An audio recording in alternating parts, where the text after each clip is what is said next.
July August যে ঐতিহাসিক ছাত্র গণঅভ্যুত্থানের মধ্য দিয়ে যে ফেসি সরকারের পতন হয়েছে, আজ থেকে 10 মাস পূর্বে 11 মার্চ চলছে। এই দুনিয়ার মধ্যে বাংলাদেশের মানুষের যে আশা আকাঙ্ক্ষা, যে প্রত্যাশা ছিল যে ফেসিবাদ মুক্ত বাংলাদেশে যে দীর্ঘ 16 বছর এই দেশের মানুষ ভোটাধিকার থেকে বঞ্চিত ছিল, সেই মানুষের যে ভোটাধিকার, যে আইনের শাসন, বিচার বিভাগের স্বাধীনতা, ন্যায় বিচার, মানবাধিকার সেটা প্রতিষ্ঠিত হবে, সেটা কিন্তু আমরা লক্ষ্য করেছি যেটা দিন দিন ফিকে হয়ে যাচ্ছে।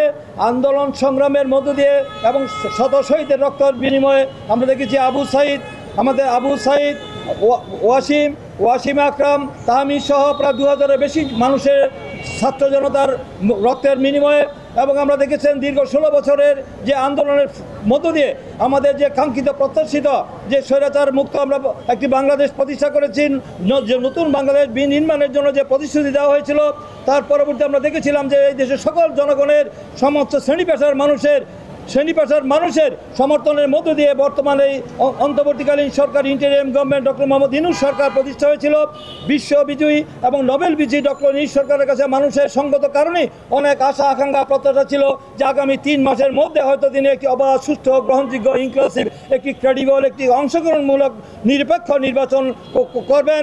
সেই নির্বাচনের মধ্য দিয়ে জনগণের সরকার প্রতিষ্ঠা হবে। কিন্তু আমরা দেখলাম এই দীর্ঘ 10 মাসের মধ্যে দৃশ্যমান আমরা নির্বাচনের তারিখ নিয়ে যখন আমাদের আলোচনা করছিলাম, তখন সেই আলোচনার মধ্যে দিয়ে তারা বিভিন্ন সংস্কার বিচারের দাবি নিয়ে আসছিল। সেই সংস্কার বিচারের দাবির ব্যাপারে আমরা বলেছিলাম সংস্কার এবং বিচার একটি চলমান প্রক্রিয়া।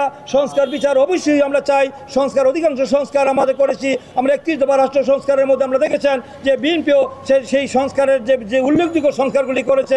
আমাদের ডক্টর আলী রিয়াজও বলেছেন বিএনপি তো অধিকাংশ সংস্কারই করেছেন।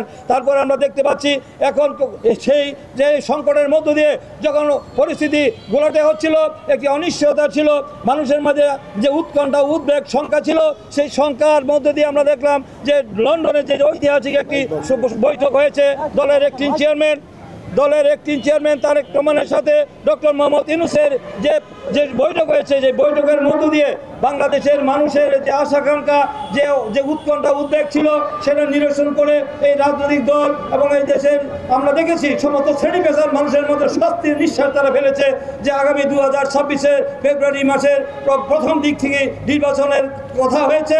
সেই কথাতে মানুষ অনেকটা আশ্বস্ত হয়েছে। কিন্তু আমরা দেখলাম পরবর্তীতে বেশ কয়েকটি ইসলামী দল এবং আমাদের এনসিপি সহ কিছু দল তারা সেখানে এই বৈঠককে তারা ভালোভাবে গ্রহণ করতে পারেননি। তারা সেখানে আমরা বলছেন যে দৃশ্যমান সংস্কার এবং বিচারের তারিখ হলেই সে নির্বাচন হতে পারে। তারা যদি কিন্তু লাগিয়েছেন, আমরা দেখতে পাচ্ছি তারা কেউ বলছেন যে আবার তারা যুক্তি দিচ্ছেন যে জাতীয় নির্বাচনের আগে স্থানীয় নির্বাচন করতে হবে, স্থানীয় নির্বাচনের পরে জাতীয় নির্বাচন হবে। এই ধরনের যুক্তি দিয়ে তারা পরিস্থিতি ঘোলাটে করার জন্য তারা একটি ষড়যন্ত্র লিপ্ত হয়েছে। আমি মনে করছি যে এই মানুষ যেখানে যাচ্ছে নির্বাচন, এই দেশের মানুষ, রাজনৈতিক দল, দেশি বিদেশি সমস্ত শ্রেণী পেশার মানুষ যেখানে ঐক্যমত হয়েছে, আমরা দেখেছি উপদেষ্টা পরিষদের সদস্যরা সেখানে সন্তুষ্টি প্রকাশ করেছেন। তারপরে আমরা কেন আজকে তারা এই নির্বাচনকে প্রলম্বিত করার জন্য, দীর্ঘায়িত করার জন্য, আবার নির্বাচন না হওয়ার জন্য সেই পতিত ফেসিবাদী সেই স্বৈরাচারী ফেসিবাদী শক্তি দানবীয় সরকারকে আবার সুযোগ করে দেওয়ার জন্য যে আমাদের একটি পায়তারা করা হচ্ছে। তারা জানেন যে নির্বাচন দিয়ে আবার সুষ্ঠু নিরপেক্ষ নির্বাচন হয়, নিরপেক্ষ সরকারের অধীনে তারা হয়তো জামানত বাজেয়াপ্ত হবে।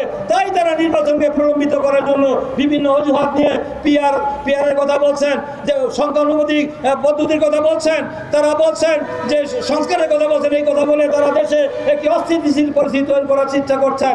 আবার সেই স্বৈরাচারের দোষরা যারা হাজার কোটি টাকা, 18 লক্ষ কোটি টাকা বিদেশে পাচার করেছে, সেই সকল দুর্নীতিবাদ, সেই দুর্নীতিবাদ পেতারা এখনো আওয়ামী লীগের দোষরা পেতারা গাপটি মেরে প্রশাসনের বিভিন্ন জায়গায় সমাজে অবস্থান করছেন।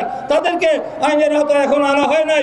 তারা বসে ষড়যন্ত্র করছেন। ষড়যন্ত্র করে তারা আবার রাজনীতিতে অনুপ্রবেশ করার জন্য গভীর চক্রান্তে লিপ্ত হয়েছে।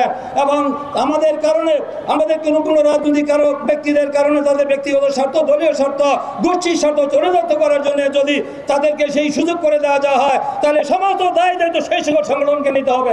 এবং বাংলাদেশের মানুষ 2-1টি সংগঠনের কারণে আগামী জাতীয় সংসদ জাতির বৃহত্তর স্বার্থে, গণতন্ত্রের স্বার্থে, নির্বাচনের স্বার্থে এই দেশের জনগণ তাদেরকে ছাড় দিবে না।